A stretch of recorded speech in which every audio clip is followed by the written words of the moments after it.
What's up, world? This is We Need a Fifth. This your man Mo. Got my man P in the build. Let's talk about it. What up? Got my man Hill on the line. Ooh, ladies first. Ladies first. Yeah, man. Perfect segue, my man. You throw the alley oop, I'm gonna dunk it home for you right now. Uh, WNBA Finals, fellas. We're here now. We're here now, fellas. I don't want to hear any more excuses about you can't watch, whatnot. Waiting for the super teams uh, to get together, get to the finals. They're here now, fellas. Las Vegas Aces versus the New York Liberty. The best basketball team, might I add, in New York right now, New York Liberty, playing for a championship, fellas. You see how that goes? Wow. Fellas, are y'all like as excited as I am right now? Tomorrow, 3 p.m., it's going to be on and popping. I'm telling you right now. Tomorrow at 3 p.m. Oof. Yes, P. It's the finals begin Sunday at 3 p.m. not quite the 4 o'clock game, but it's like the witching hour of the first couple games. But this, if you don't get excited Whoa, for these, whoa. then if you don't get excited for these two teams, then you're never going to get excited for the WNBA. These are two super teams. It's what we all wanted. Let's show and improve. I'm going to give them a minimum. I'm going to give them about 15 minutes. If they keep me in it, then I'll probably be locked into the game. I want to. It'll set the stage for the rest of the series for me. Hill, I'm going out on a limb. I'm not even, I'm taking that back. I'm not even going out on a limb. I'm standing on it, right, rock solid. If you give the WNBA Finals 15 minutes tomorrow, you'll be locked in for the whole game. And it's I'm a telling you five-game right now. series and not a seven. Yeah, Hill, it's Oh, 5 games. Okay. But Hill, yeah. just give me 15 minutes and I'll get you locked in. You'll be locked in. Trust me, brother. You sure Yeah, about that? 10-10 wins, huh? You sure about that? Give you the Hey, news. hey, tell me you're excited about this. You ready? You ready? You gonna be there locked in. 3 p.m. Yeah, I'm gonna ABC. watch it. I don't want to say locked in. I might be, but I'll be there because, like I said, like I've been saying the whole time, this is what I've been waiting for. Like I always like jokingly, have serious, like let me know when the Liberty and Aces play. This is it. So, yeah, I'll be tuned in tomorrow. In all seriousness, I'll be tuned in tomorrow. This is the best possible matchup, obviously, that the WNBA could give you. So I'm there for it. And Hill, I know you're gonna be locked in because this is two of the teams that'll give you those high scoring games that you've been looking for. The Las Vegas Aces just set a league record with the number of 100-point games they've been able to participate in this season. They had over 11 games with where they scored over 100 points. Right. This is the time, man. And you got ballers all across the board. I got at least 4 MVPs. I got at least a pair of defensive player of the year awards. You want a rookie of the year award? I got that. You want six man of the year award? We got those too.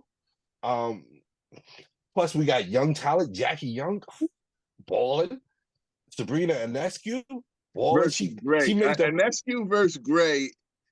I'm gonna put that on top of my list, right, slightly above Asia and Brianna. I think that's gonna dictate what they do. I'm looking at the last 3 games that they played, and I don't want to go and edge. I'm going for the Liberty, mm. but I Chelsea Gray is balling, bro. So I think honestly it's gonna take a concerted effort from Stewie and Jonquel Jones oh, down low to contain Asia Wilson. Asia Wilson is on a mission right now, fellas. She's a woman possessed. And she's going out hunting and she's taking no prisoners. You hear me? She's not playing around right now. And I think she's just a little upset that she didn't win that MVP this year. I think she's coming with a boulder on her shoulder. And she feels like she's gonna have to put it on the New York Liberty. I think they're gonna have their hands full with her.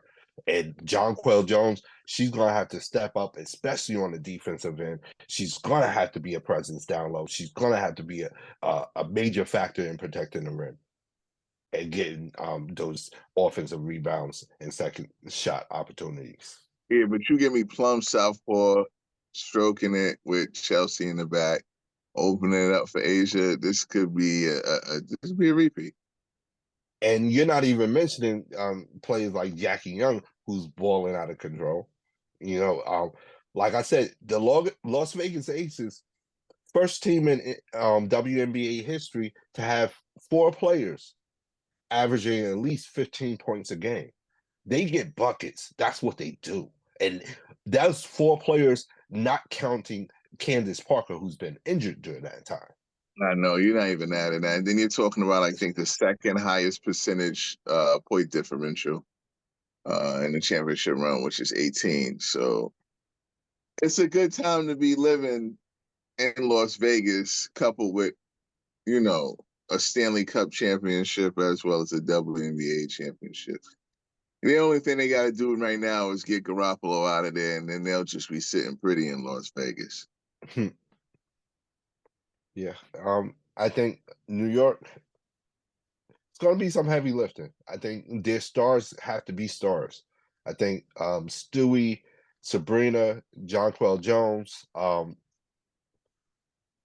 their point guard, I forgot her name, is Vandersloot. They all have to play big. They all have to be stars. I think in the beginning of the season, they were dealing with chemistry issues, getting to know each other. But I think they all have to show up, especially the way Asia is playing right now. And like Hill was saying, the way the Las Vegas Aces guards are playing right now. Yeah. This is gonna. I'm really excited about this matchup. This is gonna be a matchup for the ages, I believe. I mean, who would you think is favorite? I gotta check the odds. I would think it's Vegas. Yeah, Not, minus 220. Yes, absolutely. oh, okay. I honestly thought it would have been the Liberty because I think the Liberty beat them the last 2 times they played. Minus 220. That's substantial, bro. But yeah, Vegas won it last year, and they got the best record this year. So Yeah. Okay. Hit us up on Facebook, Instagram, TikTok. Don't forget to like and subscribe on the YouTube channel, and hit that notification button so you know when the next video is coming out. And don't forget to subscribe to the podcast wherever you listen to your podcast. And you can hit us up directly at weneedafifth@gmail.com. Fellas, we have some really big news. NBA. Little late, couple of days in. But Jrue Holiday was traded from Milwaukee Bucks to Portland Trailblazers. And the Portland Trailblazers ended up trading him to the Boston Celtics. I believe Trailblazers got Robert Williams and another player, if I'm not mistaken, as well as a couple of draft picks. What are our first thoughts on this trade? And first, before you guys answer, I want to let's take it from Portland's side first. From Dame requesting the trade to them finally trading him and ending the final piece of the trade with getting rid of Jrue Holiday. How do we feel about Portland right now? Where do we think they stand? Some would argue that, hey, they have a nice young group over there in Portland. What do you guys think? I think they're insignificant.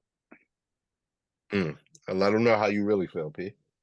I think Oklahoma City has a nice young group. I think Minnesota Timberwolves have a nice young group. I think Portland's insignificant. Now, all right, think about this. They have DeAndre Ayton at center, along with Robert Williams. Who else were they able to pick up? That should tell you everything. That shows you how insignificant they are. You can't even remember who they are. And they got the boy Shannon Sharp, right? Shaden Sharp. Shaden Sharp. Anthony Simons. And Anthony Simons, right? And Scoot Henderson. This is a nice young core, right? Jeremy Grant. This is OKC 2.0. A little bit better. Hell, am I wrong on this? What are your thoughts on Portland's side of things when it comes to this trade with Damian Lillard? I love a Portland guy. No excuses for DeAndre Ayton. Shaden Sharp gets they're not under a cloud for the whole season again, whether what Dame wants to do and Dame's expectation, these guys could play free. You can hand the keys over to anyone. So Simons could have his night. Shaden could have his night. Scoot could develop. If he wants to turn this team into his team, he could take it over early. DeAndre, like I said, no reasons. Jeremy Grant. It just seems that whole cloud of Dame Lillard, what he wants to do and leave, the whole team played under because it was his team. Now I feel like the franchise has regained itself back, and it's sad to say that, but it seemed like now they can just operate with impunity now and just make deals and allow these guys to, enjoy themselves there. And we said Malcolm Brogdon, right? Yeah. No, we didn't. But thank you for reminding me on that. Right. So Malcolm Brogdon, like it's a good assembly of talent. Now whether they win, who knows? As long as they develop, and I see at least a good 18 and 18 and 14, 18 and 12 from DeAndre Ayton. To me, it's you're that guy now. So we'll see, and this guy too. I mean, it's a little referendum too on his ability to just be able to coach the way he was and not have to worry about the Dame stuff too. Chauncey. Because I know the clock is ticking on Chauncey as well as I think it should start now though, after the Dame Dollar years. Yeah, I think it'd be unfair to kind of put him on the hot seat for the last year or two of what's happened. Because especially last year with Dame missing almost half the season, if not more than that. So and then you had this issue with him making demands of the front office before the draft, and then the front office having to deal with the fallout of the draft in regards to Damian Lillard and his eventual trade demand. So I think, hey, you give Chauncey this year to show you what he has, and then you determine the temperature of his seat. Right. And P, you're not sold on the young talent and their ability to salvage anything from this. Yeah. Like, so you just want them to play hard and go 30 and 50 and go 30 and 52, and that's cool. Like I said, I feel bad for Chauncey. I like him. All right. I want to talk about Boston now. Boston Celtics. Seems like they've been pretty active this offseason with their first pickup with Kristaps Porzingis. And now they're adding another player, another quote-unquote potential. No, he was an all-star at one point. So another all-star to the roster in Jrue Holiday. Some would say that he may make up for what you lost in defensive presence with Marcus Smart. What do you guys think of the Boston Celtics acquiring Jrue Holiday? P, I'll start with you. Oh, great move. Great move. I guess Portland didn't think he was that good, so they traded him to Boston. Portland being Portland. But yeah, I think it's an excellent move. I think it's to me on paper, everyone healthy. It's a 2-team race: Boston, Milwaukee in the Eastern Conference. Wow. And do you think Boston sacrificed too much to pick up Porzingis and Jrue Holiday and releasing Marcus Smart and Robert Williams respectively? No, because I think Porzingis is better. I mean, I think both of those players are better than the other players that you named. Now you got to talk like cohesion and everything that might affect it. Their bench is not what it was last year, but I think it's definitely upgrading talent. So, like I said, I think it was an excellent move. Porzingis, I wasn't so in love with. I'm not I'm not the biggest Porzingis fan in the world, but Jrue Holiday, and I was just I was just about to ask you, you're not concerned about Porzingis' health as far as his ability to be available, and also he's starting to get a reputation for not showing up in the biggest moments. Well, I don't recall Porzingis being in a big moment. Okay. To be honest, like that's kind of the knock for me on him, is like he's never really played any meaningful games that I could recall. Okay. And maybe that's a more legitimate knock on him, in the sense that he's never been able to get to any legitimate games. Hill, what do you think? I just don't know how they replace 3 cornerstone. Yeah, they got better offensively. I just don't know how you replace 3 cornerstone defensive players, which is the heart and soul of Boston. Grant Williams, granted, he has bad will from time to time. He's not out there all the time, but he makes a significant difference. No, I'm talking about Robert Williamson. Excuse me, Grant Williams. All right, he had the mental breakdown with Jimmy Butler, and I mean Marcus Smart. I'm not the biggest Marcus Smart guy, but he's a fixture at Boston. But Grant and Robert Williams, it was to me the heart and soul for that team, for defense wise, and where they get that from.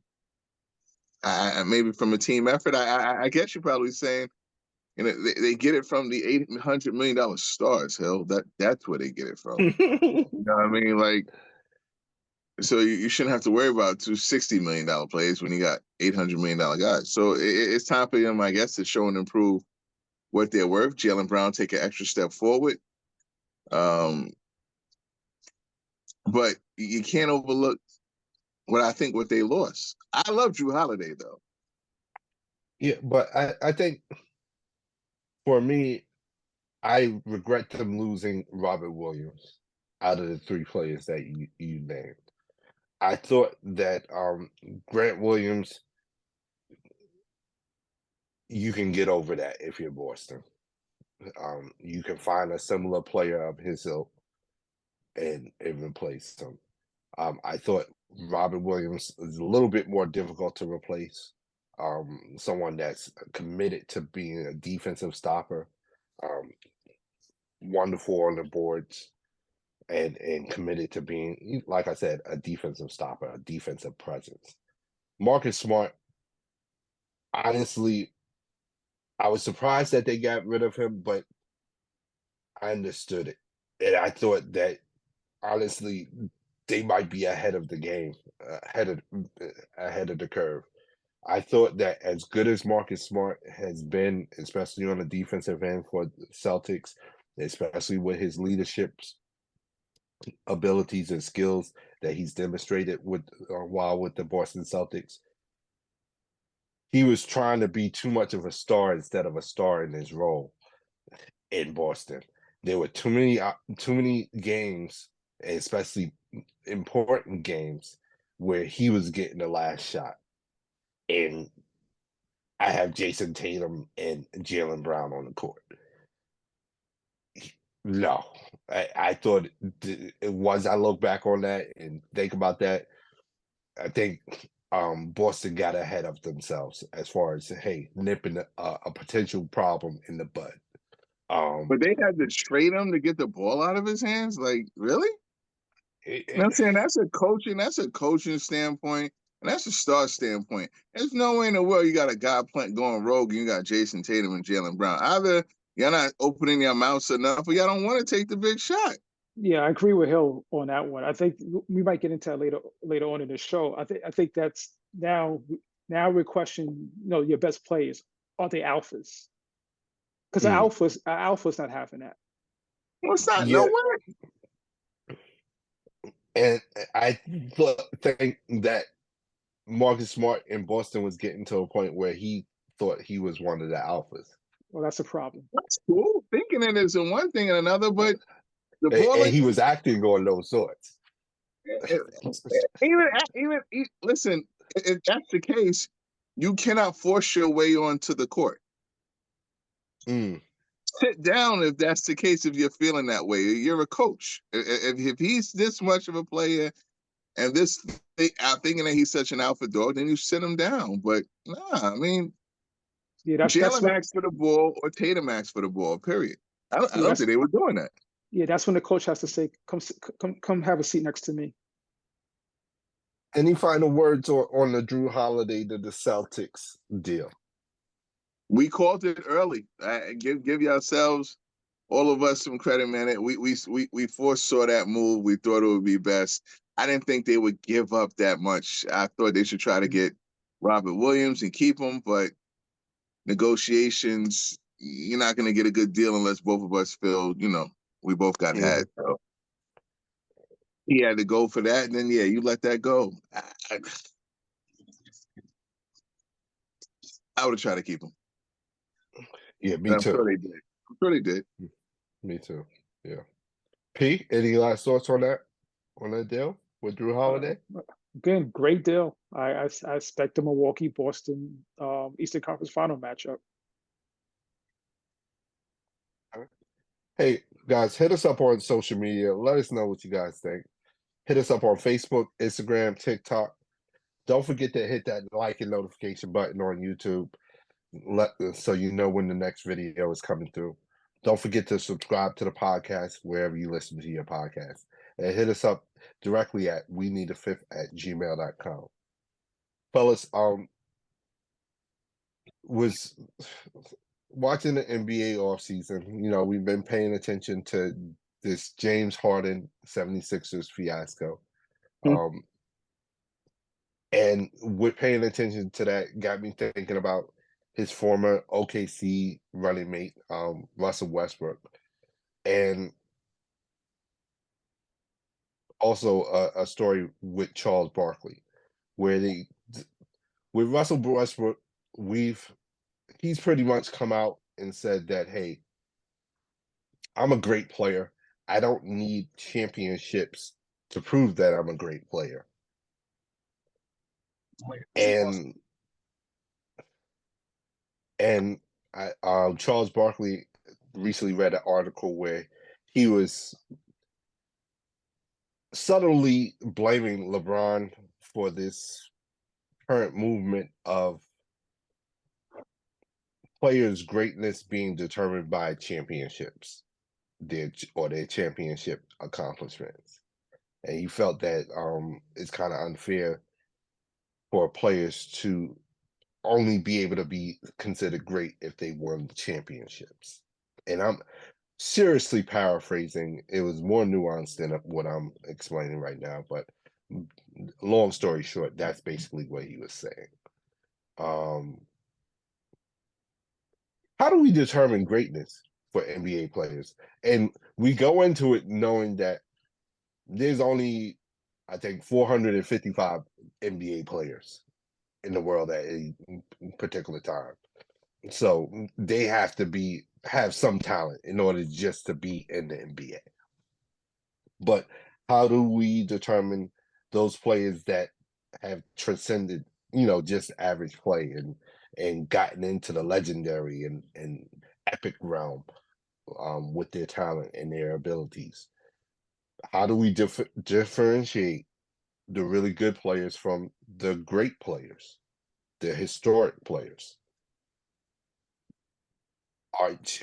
Is championships part of that equation? What do you guys think? All-time greats that haven't got a chip. I think we went over this with the list we made. With our Hall of Fame, yeah. Yeah. I'm almost sure you had to have some hardware to Do you be think an all-time great list. The greats, I'm starting to shy off of the greats needing hardware. An all-time great, yeah, absolutely needed. But there are a lot of great players now. and Remind you, I don't think Russell Westbrook is one of them, though. So there's some subjectivity in it, which means it's not going to be fair. You know what I mean? So from a stat standpoint, he is no question he would be great. But I would think you have to look a little deeper and put your own, your own microscope to these things. We saw him play.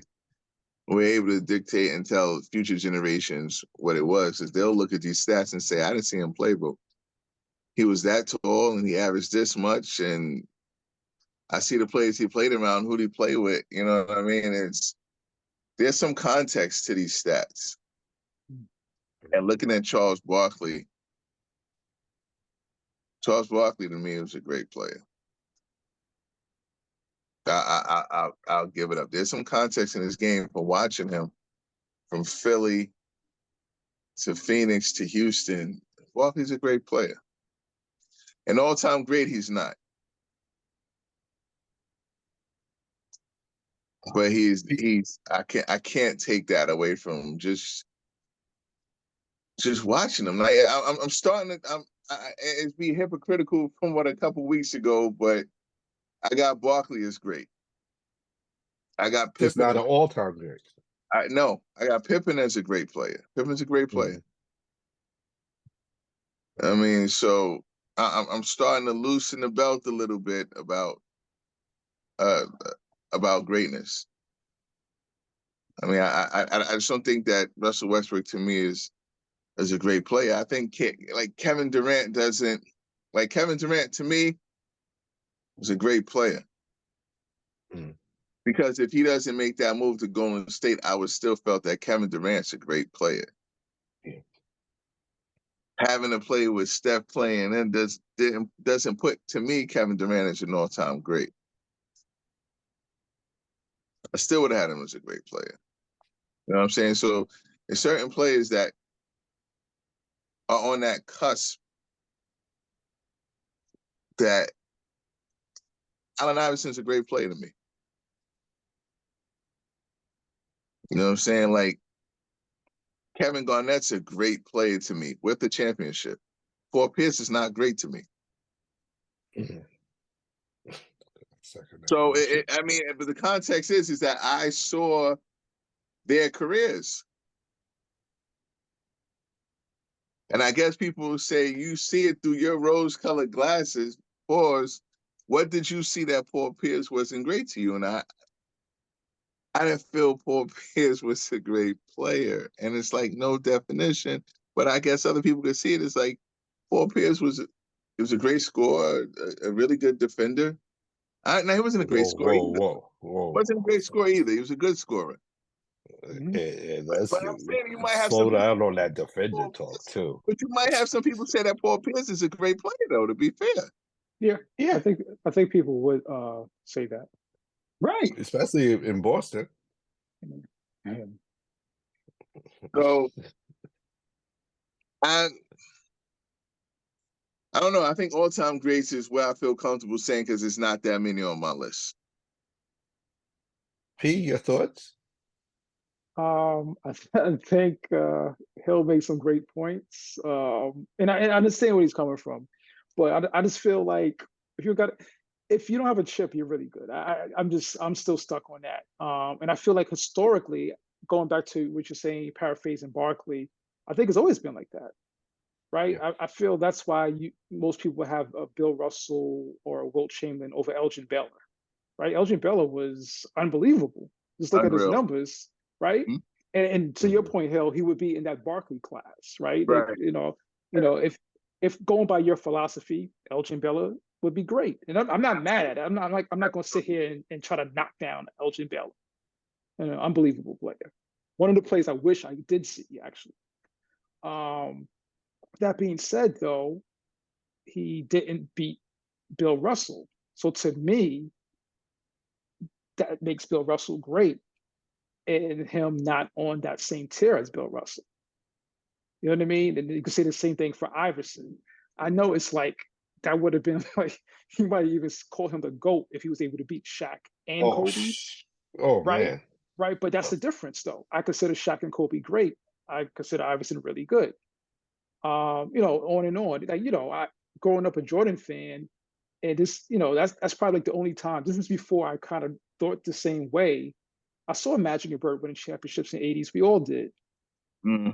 I saw a Jordan play. I said, no, Jordan's better than without the Mm. championships. Like I thought Jordan was the GOAT basically in '86 or Right. '87. You know what I'm Right. saying? But he did make my argument much easier when he won the next 6 championships. You know what I mean? So Definitely. in Barkley's the same, the same case. If he beats Jordan, if you beat a great player, I would have to say that you're a great player, but he didn't. So, in my personal qualifications, I wouldn't call him a great player. And I like that. And it's steadfast. You guys don't really shake off that. And I'm like, for the past couple of weeks, like I'm starting to move out the way. And I'm like, I'm watching some of the games. I'm putting myself back to when I was watching. I'm like, you know what? Pat Ewing was great to me. I watched And him every night. Pat There Ewing you was go. great to me. Why are you always bringing up no, Ewing, no, man? but Y'all got a thing for Ewing. to be fair, and I'm just going off of again, how my personal, qualifications for this, whatever. He was one game away. Like you know what I mean? He took the Houston Rockets to Game 7. If he wins that game, I'm telling you, Patrick Ewing's great. It's that close for me, to be honest. Yeah, Yeah. it's really that close. And I'm like, if it's that close, I'm looking at, I'm like, yo,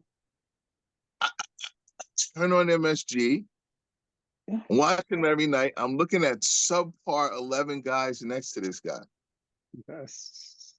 and he's putting up numbers. And I'm like, It, man, gee, it, Pat, I always said Pat need help. That's all I said from that it, time. Yo, Pat needs help. and I that's would hate to be why, the next fan.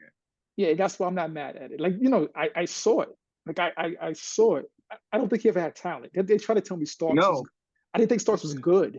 Forget at all. whatever to win a champion. I think he was No, like a good player. no, Um, Pete. What you meant to say is you didn't think he had talent. That's what you meant to say. no. He averaged Pat Ewing. 2010 throughout his whole career, and he played in the golden era of centers. What is his career average? I know it's not 20 and 10. 29.5. Yeah, it's 2010. Patrick Ewing? Patrick Ewing? Well, that would Are you 29.5. explain. sure? That would 29. I explain. thought it was like 19 No, no. in Nah, 9 or something. 9.5. Nah, he's over 20. He averages 20 and 10 for his career. Right. I mean, to Okay. me, put it this way, he puts up the same numbers as Barkley, same numbers as David Robinson. Truthfully, the same numbers as Shaq. Shaq is a 2010 guy. But I have P, as you said, really good, not great. Right. Right. Right? Yeah, yeah. I'm with this conversation, especially with talking about greatness. I'm reminded of a article I read. I think it was last week, and it's attributed to Michael Jordan. And Michael Jordan was basically saying that he felt for him the ultimate goal as a basketball player, or the ultimate achievement, was winning championships. He always felt that, hey, as an individual, he could always get his numbers. And pretty much he felt like anybody could do that. He's like, but there are those few individuals that could actually get on a team and help them achieve that ultimate achievement of winning a championship. And I think, and he's like, and he went on to expand like, hey, because hey, basketball is a team sport. That hey, yeah, you could be individually great, but what does that mean if your team doesn't achieve greatness? You know, and for me, I've always, I always thought that hey, championships should be a heavy portion of that equation when we're talking about all-time greats and great players. But I mean, that's fair. That's talk, fair. I mean, but that would be, again, that we all have our lines of demarcations. mhm. You know what I mean? And I think that's just personal. Yeah, Yeah, it's Like very yeah. I respect each one of yours, you know. yeah, it's very towards hard it. to rate an individual player in a team sport. You know what I mean? Like this isn't boxing, this isn't tennis. So, you know, even me giving my personal line of demarcation, I do realize you need a team, Yeah. right? Like, I don't care how great you are, you do need a team. So it's not, all on their shoulder. But I kind of look at it, I guess, like an NFL quarterback. If you're the best player in the team, you're going to have to wear that. And I think you have the most impact on the game. So, you probably get too much blame. You probably get too much glory when you win. It's just how it is. All right. Fellas, have you guys gotten a chance to see any of the NBA preseason games? Nope. Yeah, I'm watching some of it now. Okay, okay. What's it called? I got to watch Dallas and Minnesota. Dallas, they worry me. I fear they will not be able to stop anyone Again, at Shocking. all. At all. Like Shocking. because they had Minnesota looking like old school Showtime or something, scoring like 120 points. Well, last year, Uh, but you can't take. I mean, you can't take preseason game 1, 2, 3, 4, 5, 6 series okay, at all. okay. I I'm just mean, saying. yeah. I mean, a lot of these guys will be bagging groceries in another week, Mo. yeah, Dallas is an interesting team though this year. I think last show we might have gave our top four in the West, whatever. I don't think they're in anybody's top four, but Luca to me, Luca and Kyrie on the same team. I have to give them a shot. I It just doesn't no, work, no. It doesn't look right on the court to Mo, me. you have empirical evidence because they missed the playoffs last year. So It works. like I'm not arguing that. I'm just saying in my mind, Luca and Kyrie are on the same, and this is what I'm saying, there's so much talent in the league. They're on the same team. It's hard for me to fathom that they're going to miss the playoffs again. It's just I can, this. like you said, it's a team game, and they need teammates, and they have. And maybe I think so highly of both of those dudes. I think you could just give me just give me 10 dudes off the street. They It's should be too able to get much, in. yo. It's too much. Okay. It's too I mean, much. again, Like, and I think it's too much because their styles are often what they do best don't complement each other. Scoring, I think. Yeah, and scoring with the ball, but initiating that offensive strike with the ball in their hands. Neither one of them are known for operating off the ball, or or passing it off and relocating and getting the ball back. They don't do that. I know Luka's not LeBron, but I've seen Kyrie do it with LeBron. I've seen Wade and LeBron work it out. I think both of these dudes have a high enough IQ they can work it out. Again, and you're giving them a whole camp. Yeah, and Luka's not LeBron, y'all. That's what I said. I get it. But he's pretty good. He's first team All NBA though. He's pretty good. Yeah, I just think that's just such a tough pairing, and I think it's such an unfair pairing in the sense that because they're both extremely talented individuals, they're gonna get lumped with those expectations of, hey, y'all are so talented, y'all should be able to make it work and get to the playoffs. But no, this is like trying to fit a square into a round hole. Come on, man. No, I'm gonna be fair. If they don't, maybe they're just not that talented. I'm a firm believer. Talent wins. I'm a firm believer. So if they don't win, they're just two guys. Maybe I'm overrating them. Because that's to be fair, that's how I looked at James Harden and Russell Westbrook, where they didn't have much success. Like I kind of downrated them ever since. So, or Paul George and Russell Westbrook.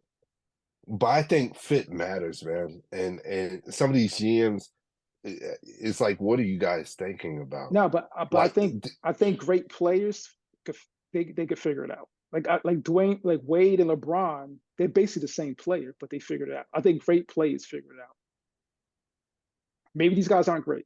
Maybe these guys ain't great, but from what I've seen, great players pretty much figure it out. So what's your thoughts? You think I'm bugging right now with Dallas? My concerns? It's a preseason game. I mean, he got two of the top 5 point guards right now, with Luka and Kyrie, and talent-wise, they're top 10 talent. Make it happen, man. He said steel sharpens steel, man. Make it work. Find a way to make it work. I don't care who your other players are. And I don't care if you're going back-to-back, like Golden State used to do with Hardaway and those guys. And you're scoring 140, if that's how you got to do it.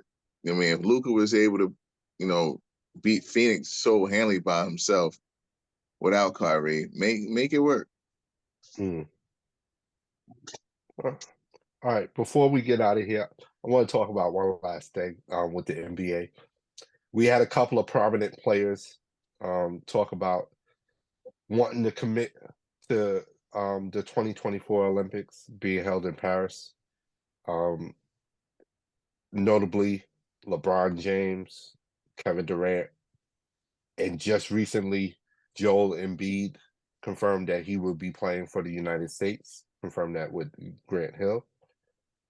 Steph Curry has come out and stated that he would like to play on the team as well. What do we think about all these? Who do we think is going to actually make it there out of all those names? Because if the Olympics were held this year, half of the names I just mentioned wouldn't have been able to play because of health issues. I know. Go ahead. I'm sorry. I think that Embiid's going to start. I think Durant's going to start. And just that right there, whoever comes with them is a championship for the Americans. Hey, you on that same boat? Oh yeah. I'm not taking the field this time. In FIBA, I took the field and I was right. Not this time. If those guys, and I know the question is, I just assume everyone's going to be healthy except AD. I just always think he's going to get hurt. But besides that, I can't see this team losing. I don't see it. Okay. I feel that way too. If this team manages to get to the Olympics healthy and everybody's that's committed to the team is able to get to the Olympics healthy, United States should be the prohibitive favorite. But I think everybody getting to the Olympics healthy is going to be an issue, especially for some of the older players. Like I said before this, at least 4 or 5 players wouldn't have been able to play because of health issues. LeBron, KD, Embiid, AD, yeah, they wouldn't have been available if it was healthy. So what? So you don't think they could have played in FIBA if they wanted to? No, they were hurt. They were recovering from injury. Like they honestly wouldn't have been available. It sounds like Even they if didn't they want. like if it was the Olympics instead of FIBA, Right. I don't think like, any of the. It sounds like they didn't want to be available. No, I with the players that I'm mentioning, Pete, I seriously doubt that, especially with their injury history. I believe that they were hurt. I think it was if it was the Olympics, I think they would have played. I think it was FIBA. FIBA's kind of like, I think most players on that level think that's beneath them. No one cares. No one really cares about FIBA in the United States in a way. Okay. I mean, I don't know. I'm not a doctor. I'm not a doctor. I only play one on a podcast.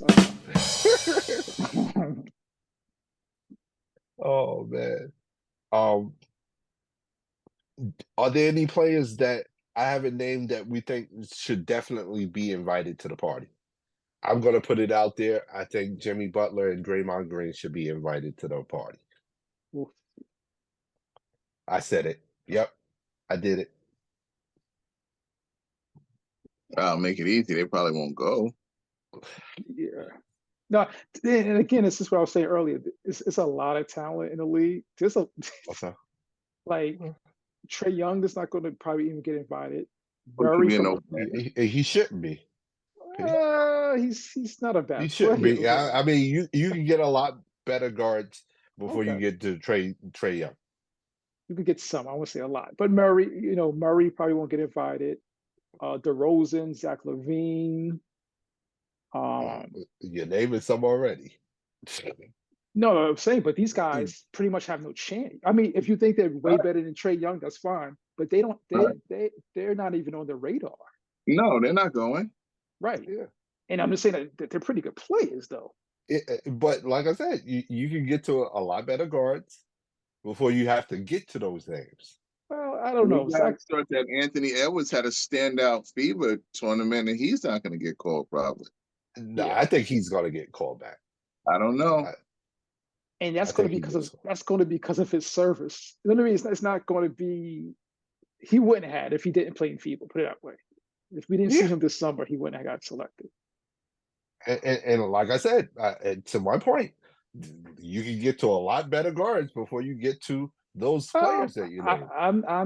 Think about it. Trae Young made it to the conference. Trae Young made it to the conference finals. Anthony Edwards never got out the first round. Let's not get crazy on this Anthony Edwards. Okay, and who you taking, P? You drafted right now. You got an NBA team. I'm saying Anthony Edwards or Trae Young. Who you taking, P? That's what I thought. No, I'll take Trae Young because I know I get. No, you wouldn't, P. Come on, P. With his numbers, just look at his stats. But listen, he don't average 40% from the field. But listen, Atlanta picked Trae Young. They made it to the conference finals. Minnesota picked Anthony Edwards. They made it to the first round. You ask me if I'm a team, which one and do I would want? And I would argue that that's more of an indictment on Minnesota than Anthony Edwards. And I would say Trae Young got broke clock is right twice a day. So hey, you can get lucky. So he got lucky once. Where's he been since? Right, but he's been there though. Anthony Edwards has never gotten there. Not saying that he can't. And P, you honestly just from ball, forget the playoffs. Just watching Anthony Edwards and watching Trae Young, you would honestly take Trae Young over Anthony Edwards. That's what you're saying. Just off a ball, it's a push. It's a push. Okay. Like we acting like Trae Young can get buckets now. That's what we're doing. I'm acting like he's not as good as Anthony Edwards. I'm acting like he doesn't play a lick of defense, that he's a liability on the court if he's not hitting his shot, and he doesn't hit that shot on a consistent enough basis for me to say, oh, I got this young stud over here who can hit his shot at a better clip than Trae Young. It's more athletic than Trae Young, and can actually play defense. Right, but Trae Young Whether is he's further. committed to it or not, better than Trae Young. Okay. Like, even if Trae Young wanted to play defense, I don't think he's physically able to play defense on a professional level. I hear all of that, but you ask me if I'm a team, I'm picking the play that gets me further. Okay. Why would I pick the why would I pick the guy that gets me out in the first round over a guy who gets me to the conference finals? If I'm a team. Okay. Good enough. Say no more. I'm bugging. Anthony Edwards is a good player. You're taking Trae Young over Anthony Edwards too? I'm not taking a lot of people Anthony Edwards. I'm not a Trae Young guy. That's clear. Listen, he averages 25 and 12. I think that's official stat for Trae Young. I've looked, and he's been consistently doing that. To me, it's all smoke and mirrors. He did it at one time, and I said he wouldn't sniff going back. I just think that he's a freak show that fits well with the Hawks. It worked out that one year, and I think he's good for entertainment purposes only. I don't think he's a viable point guard on a team. If they could scale him down to where he plays a certain way, maybe. But I think his whole mantra is just that. It's just for whistles, dogs, and ponies, and that type of thing. And I think he fits well in Atlanta for that. But no, I wouldn't blink when it comes to Anthony Edwards over Trae Young. I don't have him in the same stratosphere personally.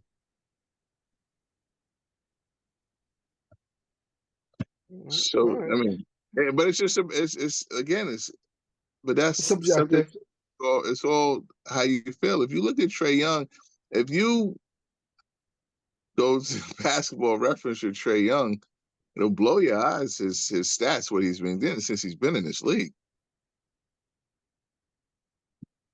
Yeah, that's taking nothing away from Anthony Edwards. He's a good player. Had a great, not even a good. He had a great summer. Absolutely, definitely raised his stock. So he may take Minnesota to the conference finals one day. I don't see it no time soon, but it's possible. Maybe. I don't think either one is like eons better than the other. But again, I see one guy took me further. So he's only right to. I mean, I think that's where subjectivity plays a part. I totally get it. I know a lot of people that like Trae Young, and I'm not even like a big Trae Young fan like that. I'm just going off the results. That's it. Right, and I'm looking at results and not even caring. I don't think he's just. I don't think he's a good player whatsoever, and He was the point guard for that team, and he did quite a bit. And I guess you could say he's the point guard, so he did lead him. I see so differently with that guy. But we'll see. He has a whole career to prove me wrong. Hey, guys, hit us up on social media and let us know what you think. Who do you think should be going to the Olympics? What do you think about our Trae Young, Anthony Edwards debate? Hit us up on Facebook, Instagram, TikTok. Don't forget to like and subscribe to the YouTube channel. Hit that notification button so you know when the next video is coming out. And don't forget to subscribe to the podcast wherever you listen to your podcast. And you can hit us up directly at weneedafifth@gmail.com. Fellas, what's on the radar? I think for me, it's probably trying to save the public for even saying, why the heck should they even think about a Trae Young, Anthony Edwards debate?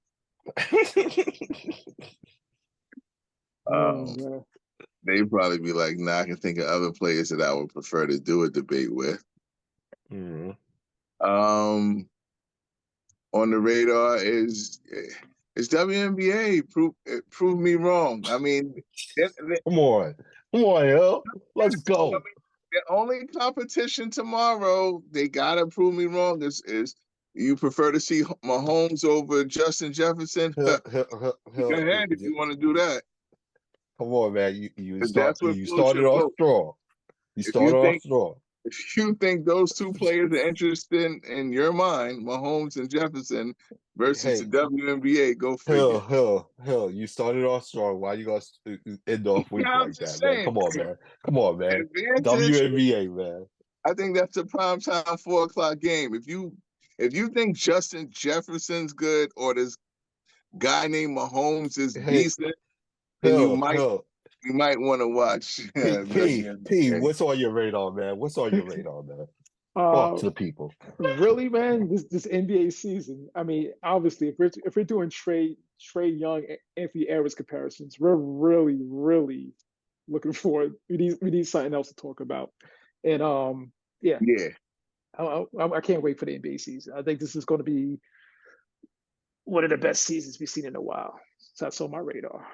The upcoming Man, NBA season. CP3 gonna prove y'all wrong, man. CP3 gonna prove y'all wrong. Go ahead, yo. Y'all know without a doubt what's on my radar. Tomorrow, 3 p.m., WNBA Finals, Las Vegas Aces versus New York Liberty. Let's get it. Come on, man. We shouldn't even be talking about nothing else, man. Let's get it. WNBA, man. Asia Wilson, Stewie, Sabrina, Plum, Craig, Young, Jones, man. Vandersloot. Come on, man. I'm throwing stars out at y'all. It's no Atlanta Hawks versus Minnesota Timberwolves. Whoa. I kid. I joke. Wow. And on that note, man, to all our fifths out there, yo, be safe. And we'll see you on the next go round. Oh, how quick do they jump off? I mean, not 2 seconds spent on Colorado Buffalo football. Oh, how they leave. I think you only can watch them on a Pac-12 network now. Like, that's crazy. Hey, listen, they ain't on prime time, man. We ain't at the budget to cover them if they only on the Pac-12. That's crazy. They're winning though. They're winning 24-17. But boy, oh boy, not 1 second. 1 second spent on the Bucks, huh? Yeah,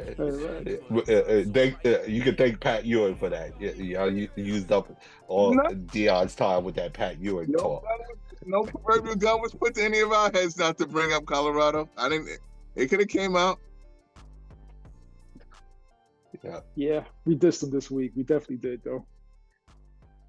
Thank you, Caleb. All right, fellas. Peace. Peace.